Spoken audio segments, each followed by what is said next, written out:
Hello there, how's it going today? Welcome to Raw Takes with Andrew Hody.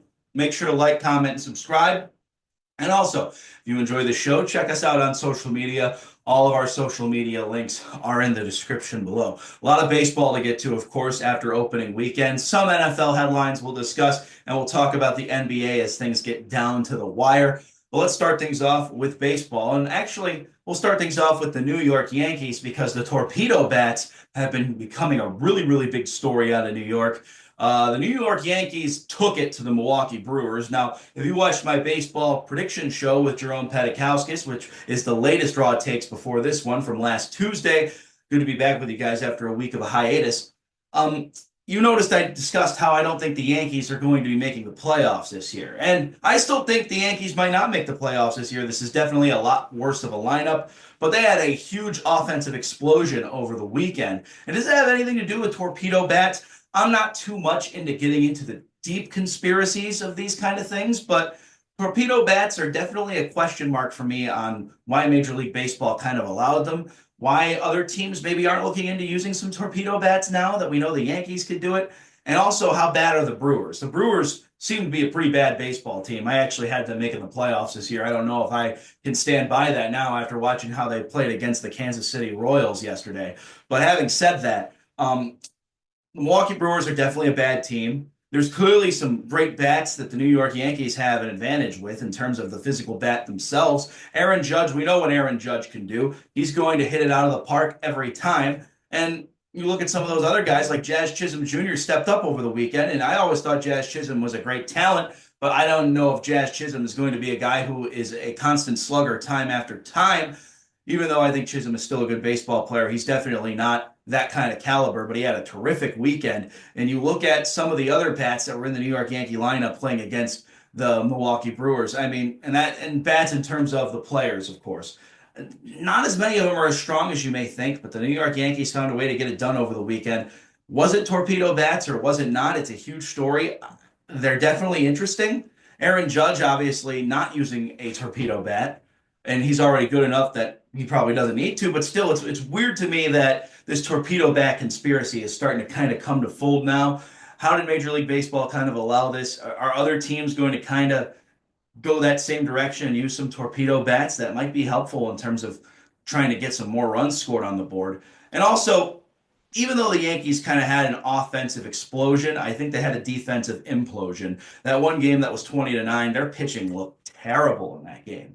Yeah, the Yankees still won because they scored 20 runs. That's enough insurance to win any ball game for the most part. So for me, pitching is kind of another problem that we may see with the New York Yankees as the season progresses. And obviously, you look at some of the relievers from the Brewers last season that are now with the New York Yankees. You think the New York Yankees bullpen may be a little bit better because the Brewers had a lockdown bullpen last year, but so far that does not appear to be the case. The Yankees were a mess over the weekend.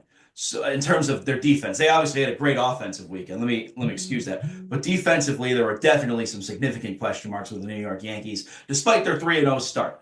Do I think they make the playoffs? I think over time we're going to start to see the flaws of the New York Yankees start to reveal themselves. I like Baltimore a lot more out in the Eastern Division in the American League. Let's continue on with my Cleveland Guardians. They had a pretty good opening weekend against the Kansas City Royals, and I picked the Royals to win the division this year. I picked the Guardians to be in second place. So I think that could be a huge series if things really do come down the line at the end of the season. Obviously, you got the best stuff in Kansas City. I thought the other day Seth Lugo pitched a really, really good game, and the Guardians were able to lose that one. But having said that, the two games they won, Kyle Manzardo starting to get the bat to come to life. I don't know why he wasn't in yesterday's game for the Cleveland Guardians when they play the San Diego Padres, who are now off to a 5-0 start. I think it may be for the first time in franchise history they started 5-0. But having said that, the Guardians over the weekend against Kansas City, they showed a lot of good things. Manzardo obviously looks very promising. Jose getting hurt, coming back last night, getting a home run. I think it's clear Jose is going to be Jose. Steven Kwan looks absolutely on fire. You look at some of the pitching, some of the questions have subsided and they've moved on to different pitchers. Emmanuel Clase, I do have questions about if he's going to be as locked down as he was the last 3 years. I don't know if that's going to be the case, and I think we kind of saw that in the opening game, but he was able to rebound in his second appearance. And same with Hunter Gaddis, although Hunter Gaddis overall, he didn't really have too many flakes in the first game, but it was definitely a little bit of a question mark on how he was a little flaky to start things off. He was very, very much a lockdown guy last year, but to start things off, he seemed a little rattled when he came into that first game against Kansas City. But in the third game, he was able to settle down and he was totally fine. You look at Cade Smith, absolutely locked down. He is going to be a dark horse in this bullpen for sure. Paul Sewald looked good in his first outing on Thursday, but then on Saturday he fell apart. So Paul Sewald maybe has some promise in him. I don't know if he does. Age is definitely a question when it comes to him. But having said that, Paul Sewald did have some good stuff in his first game. His second game, not so sure. And then top to down on the line, from top to bottom on the lineup, I think you could see that there was some good execution from a lot of the bats that we saw, but there's still some work that needs to be done. John Kenzie Noel, for example, some work to be done. Austin Hedges actually looked promising yesterday against San Diego. Jose, obviously being Jose, Stephen Kwan. Kyle Manzardo showing tons of promise. I'm excited to see what he does. Even Gabe Arias over the weekend had a really nice weekend. So I think there's some promise out of these guys from what we've seen so far in terms of the offense. In terms of the defense, though, you look at the pitching, obviously. I think Gavin Williams was phenomenal. I think Tanner Bybee was phenomenal. Ben Lively wasn't great, but he wasn't bad. He was pretty good, solid. He gave up a few runs in one inning. Ben Lively is showing some promise for me. I don't have any belief in Luis Ortiz after what I saw last night. Granted, San Diego is off to a hot start, but Luis Ortiz was very, very shaky, and he gave up some big hits to some big guys. Manny Machado looked really good yesterday, and so did Gavin Sheets. So there is definitely some dark horse candidates in that San Diego Padres lineup, and I don't think Ortiz did a great job pitching around those. He kind of let those go in. And despite the fact that the Padres gave up 2 home runs early, one of them to Jose and the other to Austin Hedges. Now, Austin Hedges getting into that game yesterday did show some promise, more promise, I should say, with the bat, but he still has a lot of work to do. Is Austin Hedges going to be consistently hitting home runs like that throughout the rest of the season? I have my doubts, but props to Austin Hedges for having a good offensive game yesterday. I will give him credit there. Austin Hedges, though, still is a very, very weak bat overall. But hey, if he improves a little bit this year and he can give the Guardians a few extra runs, I think we'll take it, won't we? And Austin Hedges is definitely a fan favorite. I mean, we all love Austin Hedges despite his lack of offensive production. He's still a darn good catcher at the very least. Bo Naylor maybe needs to learn a little bit more about how to get that bat going too. But having said that, Bo Naylor is really in a make it or break it year. So the pressure's on Bo this year. And over this past weekend, I don't think we really saw that Bo Naylor was able to really live up to the expectation we all expected. But it's 162 games, long way to go. The Chicago White Sox starting 2-2. They're currently first place in the AL Central. How is the question mark? I did discuss on another platform the other day my thoughts on the 8-1 theory, like that the LA Dodgers were 8-1, and so were the Atlanta Braves 8-1 in 2020 and 2021, the year the Dodgers won the World Series and the year the Braves won the World Series, in their home opening games. Well, at least their opening games. I don't think they were at home, if I call correctly, all of them. But in their opening games of the season, in 2020, the Dodgers won 8-1, and in 2021, the Braves won 8-1. Both of them went on to win the World Series. Well, the Chicago White Sox in 2025 beat the Angels 8-1. Could they go on and win the World Series? They're already in first place in the AL Central. I mean, is it possible? They absolutely smacked the Twins yesterday. And maybe the Twins are just a lot worse than I thought they would be, because I really thought the Minnesota Twins would rebound after a really bad collapse at the end of the season. But so far, that does not appear to be the case when it comes to the Minnesota Twins. When it comes to the Chicago White Sox, though, they've definitely so far exceeded expectations, but they started off the season really, really easy. And in those 2 games against the Angels, after they absolutely smacked the Angels, they got absolutely ran out of the building. Well, one of those games was 1-0, but then this third game of the season, the bases loaded, nobody out. Typical Chicago White Sox baseball we've been used to over the last couple of years. So I'm not that big and high on the White Sox. Obviously, it's a 4-game sample size out of 162. I just thought it was funny, the whole 8-1 theory, and the fact that the White Sox somehow have 2 blowouts already on the season. They're already proving to be better than the 2024 team. So I thought they could be arguably worse based on everything they did this offseason. But It does not look like that's going to be the case. So props to the White Sox. They might be a 50-win team as opposed to a 40-win team this year. Give them credit where it deserves. The White Sox are slightly going to be better than 41 and 121. They're still putrid, though, and I think we're going to start to see that as the season continues. The Minnesota Twins, that's another team I'm starting to kind of have doubts on, as I just mentioned. The Minnesota Twins to me, they should be a lot better than what they are. It might be a management thing. Rocco Baldelli has been there for quite a while now, and he showed that the Minnesota Twins had some promise over the years. But what have they really ever done to cross the hump? Nothing. There's nothing they've been able to do to get over that big hump at all. So that's a big thing for me when it comes to the Minnesota Twins. They got to figure that out. They really, really do. But having said that, does that mean the Minnesota Twins, with guys like Buxton in the lineup, are going to be able to figure things out as the season continues? Probably. But this awful start to the year for them, I think, is definitely a concern if you're a Minnesota Twins fan. And I am not absolutely going to say that Rocco Baldelli may be the problem here. It might be management. I mean, they had a big collapse last year when they could have probably finished third in the division. Detroit was able to catch them and go to the playoffs, and Minnesota was out. So Rocco Baldelli might be on the hot seat here. That's going to come into question as the Minnesota Twins season progresses and if they continue to stay bad. Obviously, you look at Detroit. They played the Dodgers. It's a tough series already to begin with on the season. They did play some really tough games against them, though. But honestly, when you look at the bats in that Dodgers lineup, from Shohei to Freddie Freeman, oh man, I mean, Mookie Betts, it doesn't stop. The Dodgers seem to have an answer for everybody, and they really, really showed it the other day. And I don't know who is going to stop that team. Now, there's arguments that this 2025 team could finish with a better record than the Seattle Mariners did in 2001. Is it possible? Sure, but I don't know if they will. But it's a very plausible theory because I honestly don't know who could stop them. They seem to have an answer at every position. They have an answer in the rotation for everybody, and they have a solid bullpen, maybe not as good as the Guardians bullpen last year, but a solid bullpen that they've been able to develop through the farm system. And the bats are all there. They have an answer literally at every position, including designated hitter. Who's going to stop the LA Dodgers this year? That's going to remain a question yet to be seen. Maybe for the next 5 years, because they have a lot of those players on lockdown. This may be the LA Dodgers' reign of terror for the next couple seasons. And until other teams start to step it up and spend more money, the New York Mets seem willing to do so, but the Mets can't prove it. At least they haven't been able to prove it the last few years, and they had a tough series out in Houston to open the season. So big question marks coming out of New York, not with the Yankees, but with the Mets. I guess the Yankees' questions are a little bit different because they're a 3-0 team, but the Mets, they're spending the capital. Are they going to be able to compete with the Dodgers? I have my doubts on that.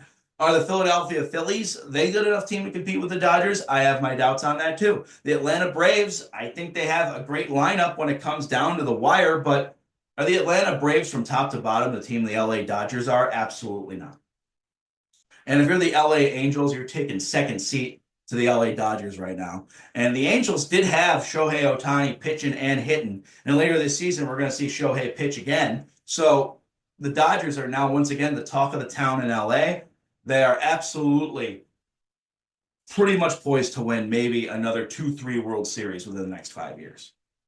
That scares me because that is a very good baseball team that has an answer for everybody. And they showed it against Detroit. And Detroit put up a good fight. They really, really did, especially on Friday night. That game went to extras. It was down to the wire. It was a classic baseball game. And so Detroit, I want to give them credit. I think I had them missing the playoffs this year, but now that the Minnesota Twins have kind of started the way they are, I'm starting to see more upside to Detroit fighting with teams like the Dodgers than I do with teams such as the Minnesota Twins. There's definitely more upside to the Detroit Tigers as of right now. But they still have the Guardians and the Royals in that division. The Central is not bad like it was for the last 10 years. The Central has finally kind of solidified itself as a good division in baseball with 4 really, really good teams. Well, at least 3 good teams. I don't want to say really, really good. I don't know if the Minnesota Twins are going to break that barrier yet after the collapse they had last season and the way they opened this year. But so far, I think the Central is going to be a battle. And it may come down to the wire in August and September before the playoffs begin. So that's a big, big thing to look at when it comes to the AL Central. And then you look at the NL Central, which may be just an awful division as a whole. Cincinnati's showing some promise, getting slightly better, but how much better they're going to be is still a question mark. When you look at Milwaukee, they had a disastrous weekend, and it continued into this Kansas City series so far. I'm not bought in on them. The Cubs do have a nice payroll this year. I did pick the Brewers to win this division, but I might start to lean towards the Cubs. But the Cubs still have some significant flaws in my eyes.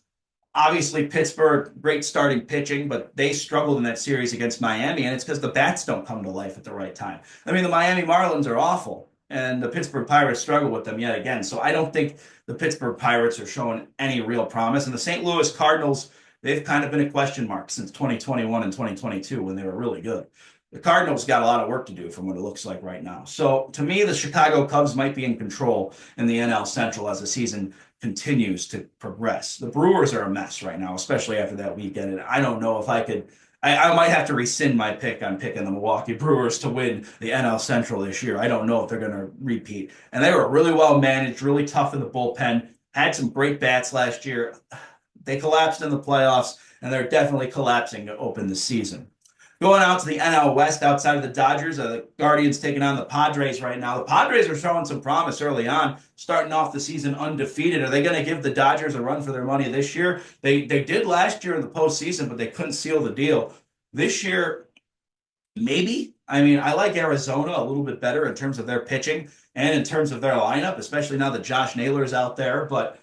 And Arizona plays New York this upcoming week, so that's going to be an interesting series to see how the New York Yankees play with their torpedo bats against a team like the Arizona Diamondbacks. But having said that, the San Diego Padres, too, they got some guys in that lineup that can produce, especially when you look at a guy like Manny Machado. They have some good pitching. I mean, the Padres are the only talk in town in San Diego right now. So, yeah, I mean, the Padres showed some promise over the last couple games, but I do think the Guardians are going to end up winning a game, maybe two out of this series. I think it's important they at least get to one win in this series and get to 3-3 minimum before they start their next series over the weekend.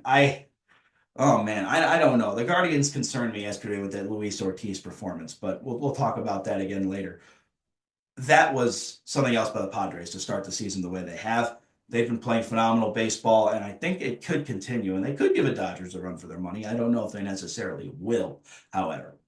All right, let's move on to the NBA as things get down to the wire here. The Oklahoma City Thunder, they're staying hot as the Cleveland Cavaliers are not. But the Cavs did get a nice win over the Clippers on Sunday. First 60-win season in 15 years, third in franchise history. We'll take it for what it's worth. The Cavs are looking really good. The Twin Tower performances from Jared Allen and Evan Mobley over the weekend looked very promising.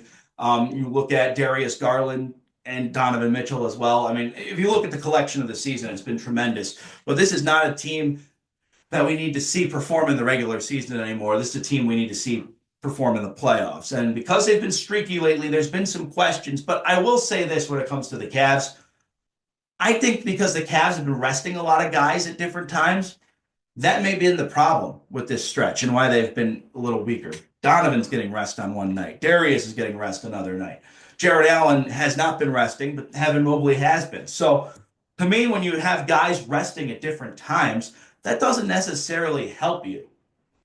And because they have had so many guys getting different rest in different games, especially on the West Coast trip, that's why the Cavs have been a little fluky. They've been playing from behind. They've been getting behind too much. They've been playing closer games. Maybe it's a test to see how playoff ready they really, really are. But also, maybe they're just getting guys rest because you look at this end of the season stretch, you have to play the Knicks twice, you have to play the Pacers twice. There's some tough games. And the Celtics have an easy stretch. Maybe this was strategic. Let's struggle a little bit now. Let's rest our guys now because we know going into the playoffs, if we want to hold on to this one seed, we're going to have to play some tough opponents. So that could be the Cavs strategy here. And that's why I went from hitting the panic button to I'm not ready to hit the panic button when it comes to the Eastern Conference Finals. I'm not going to go beyond this team going to the Eastern Conference Finals. I think they're a lock to make the Eastern Conference Finals. That Boston series is still going to be the real test in what this comes down to. If they end up playing Boston in the Eastern Conference Finals, which I think they would. The Cavs can't be the 3 seed at this point, though. They've locked that in. The Knicks are the team that are currently the 3 seed, but could the Pacers catch them? You could make an argument for that. They dropped 162 points in a game not too long ago. Granted, it was against the Washington Wizards, but please, Indiana's offense scares the hell out of me.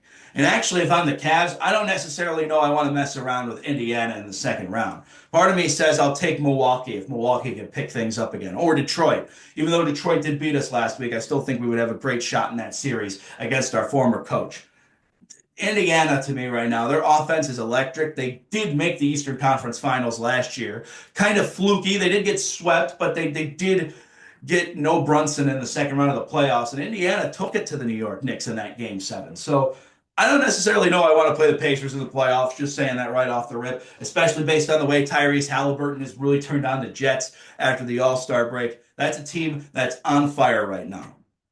When you look at the New York Knicks, do they really scare me? Not really. I mean, Brunson in the playoffs seems to be a really good performer against teams Donovan Mitchell plays on. So maybe the New York Knicks give the Cavs a little bit of a scare. But to me, that depth isn't as there as it was a few years back. The injuries could pile up by that time. I don't think the Knicks are going to overtopple the Cavs this year. I think the Cavs have proven to be a much better team. But they do have to play them 2 more times. And if the Knicks win both of those games, I might be a little bit more concerned about playing the Knicks in the playoffs. But I think the Cavs are going to split those 1-1. Worst case comes to best case scenario, 1-1 split. I'll take that. But having said that, though, the Knicks don't scare me like the Pacers do. Even if the Knicks were to sweep those games, I want nothing to do with the Pacers in the playoffs right now based on the way they're playing. And I don't think anybody should. If you're Detroit right now and you match up with Indiana in round 1, I think J.B. Bickerstaff's going to bring some physicality to that series with Cade Cunningham and those guys. But you look at Tyrese Halliburton, the way he's been playing. You look at some of the offensive guys they have. Look at Pascal Siakam, an all-star this year. They could take it to you. And so Indiana's going to score a lot of points. Granted, they don't play a lot of defense, though, and that's their biggest flaw. Indiana's defensive rating in the last couple of years has not been good, but they know how to score points. If they could score 162, it's still an NBA game. I don't care if it's the Wizards. I get it's the Wizards, but still, that's offensive performance at its best. 162 points in a game in the NBA, not a common sighting. So I want nothing to do with Indiana as a Cavs fan. And out in the West, Oklahoma City's already clinched everything, so you think they'd be resting all their players. They're not. They're still locking down. They're still beating the crap out of everybody and winning games. So to me, Oklahoma City's attitude might be a little bit better because they really haven't rested the guys that Cavs have. So to me, that makes me like the Thunder a little bit more in terms of the entire NBA because they've already clinched the number 1 seed by a long shot. Maybe because it's a small market, Oklahoma City expects superstars more frequently to play.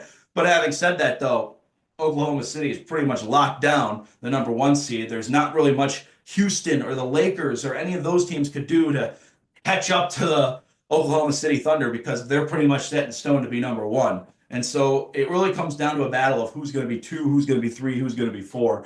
I think the Rockets and the Lakers, I mean, the Lakers won last night, but those 2 teams could be 2, 3, 4. The Nuggets, obviously.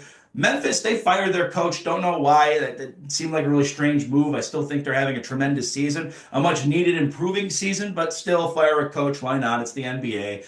Coaches get fired for stupid reasons in the NBA. J.B. Bickerstaff arguably shouldn't have been fired from the Cavs, but clearly it looks like the right decision now. That's just how the NBA works, and it's a player-driven league. I think it's clear the main person that needs to be fired as a head coach is Doc Rivers of the Milwaukee Bucks. We'll talk about that in the offseason. I think when you look at those other 4 teams in the top 5 spots, and Golden State is a few games behind the 5 spot. I think it's still like 4 or 5 games, maybe 3.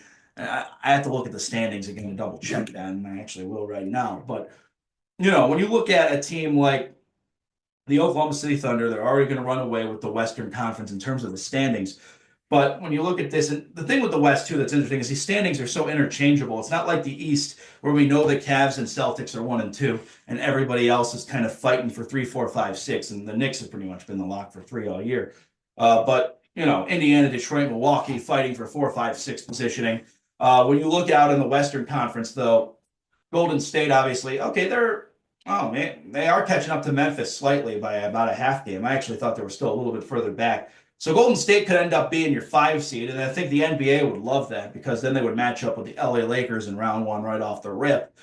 Denver's your current 3. Houston's still your 2. But all those teams are, and Memphis is your 5, but all those teams are literally a game and a half, 2 games within each other. So to me, that means literally anything could happen. The Houston Rockets, I think, are going to be a lock to get the number 2, and I think the Denver Nuggets will be a lock to get the 3 if Houston doesn't. And the Rockets have had a tremendous season. You got to give guys like Şengün and Jalen Green and the roster that they have put together. I mean, Fred VanVleet, they have such a good mix of good veteran players and young talent. They're still a few years away, but the Rockets have been tremendous, and they're well coached under Ime Udoka. Golden State could still even be a play-in team. Minnesota's kind of on the border, and so are the Clippers. I mean, the West is so tight-knit compared to the East right now. And that's why I think the Eastern Conference is the better conference overall, because the Eastern Conference has proven to be some distance, and they've proven to kind of solidify who the best teams are. But the West is so tight. Literally, things could change in a rapid second. I think it's still possible the Houston Rockets could be a play-in team if things were to change 180 degrees. I don't think that's going to be the case. I think the Rockets are well under their way to at least 50 or 51 wins and to lock down the 2 seed. But having said that, it's very interchangeable right now in the West. And that is a big thing. Really, really big thing. Let's move on to the NFL before we wrap up the show. Just a big headline out of Cleveland. Jimmy Haslam, reportedly, from what I saw, released a report on taking the blame for the Deshaun Watson as a swing and miss, that it was not the right move and that to blame him. And so before we get into that, Jimmy Haslam, what I've always given Haslam credit for as the owner of the Browns is he's willing to spend money to make the team better and make any decision possible to make the team better. Jimmy Haslam is in it to win. It doesn't mean every decision he's made has been good, and clearly that's not been the case when you look at the Browns' overall record since he bought the team in 2012. You can even go back to when Randy Lerner owned the team, and Randy Lerner might have been 2 hands off. Haslam could be 2 hands on. It is what it is. Jimmy Haslam, to me, I'm going to give him a ton of credit for this. He admitted fault for a mistake. Deshaun Watson was a mistake, shouldn't have traded for him. Jimmy Haslam came out and admitted fault. I got to give him credit for that. Tremendous respect for the fact he owned up to the mistake. He's willing to make it better, and I think he could make it better. Let Kevin and Andrew kind of handle that, obviously, on the front end of things in the organization. But if you are the Cleveland Browns owner, like Jimmy Haslam is, and you have the reputation of, he has a reputation here in town of he's willing to do whatever it takes to win, but he doesn't make the right decisions when it comes to making the decisions to win. He's been desperate to win, essentially, because he really wants to build a winner. So Haslam owning up to that mistake, I think, is huge. I think Browns fans can kind of rally around that a little bit. And as I said, I want to always give Haslam credit for the fact he has done a tremendous job in spending money for the team and making it better. Having said that, though, he has made some mistakes in his decision-making. And obviously, if you know me well enough, I'm not a huge fan of the stadium idea. But having said that, in terms of roster construction, Haslam coming out and admitting this mistake, I think, is huge. I think people in town have kind of been calling for him to do that. And it is what it is. The Browns figure things out on their own terms, but Haslam coming out and saying that I think also should buy Kevin Stefanski and Andrew Berry a little bit more time, because they also mentioned how they're going to take their time with the quarterback selection process, which is good. But having said that, though, if the Browns want to win in 2025, they got to go out and get a quarterback this year. And I don't see any evidence that Cam Ward or Shadur Sanders are going to be C.J. Stroud, Jaden Daniels ready right off the rip. I don't think either one of those guys are going to be either one of those two. Could they be? Maybe. I don't think so. And I like Cam Ward better than Shadur Sanders. So we'll see what takes place with the Browns. I think Jimmy Haslam coming out and saying that, I think, answers a lot of questions for Browns fans as well, especially because he's been a big question mark on this situation. We don't know who really made the decision. It appears that Jimmy Haslam really made this decision now that he's came out and say this. And as I said, I'm going to give him tremendous credit for the fact he admitted fault on it. And I'm going to give him tremendous credit, as I always have, that he's willing to spend money and do whatever it takes to win. Haslam always deserves credit for that as the Browns owner. So I'm going to give him those props. Doesn't mean, though, that the Browns have been a well-run organization. They clearly haven't been since he bought the team. But having said that, though, ownership taken by the Browns owner. That's going to be it for today's edition of Raw Takes with Andrew Hody. We'll be back at the end of this week with more NBA games played, more Major League Baseball games played, and heck, we got a lot to go to. We didn't even talk about March Madness a little bit, but all number 1 seeds in the Final Four. All number 1 seeds. That's going to be awesome to see. It hasn't happened for a while, but then big questions around NIL and, of course, the transfer portal are coming into play, seeing that all number 1 seeds kind of had something to do with that. We'll talk about that all in the next edition of Raw Takes with Andrew Hody. Hope everyone has a wonderful day, and we'll see you next time.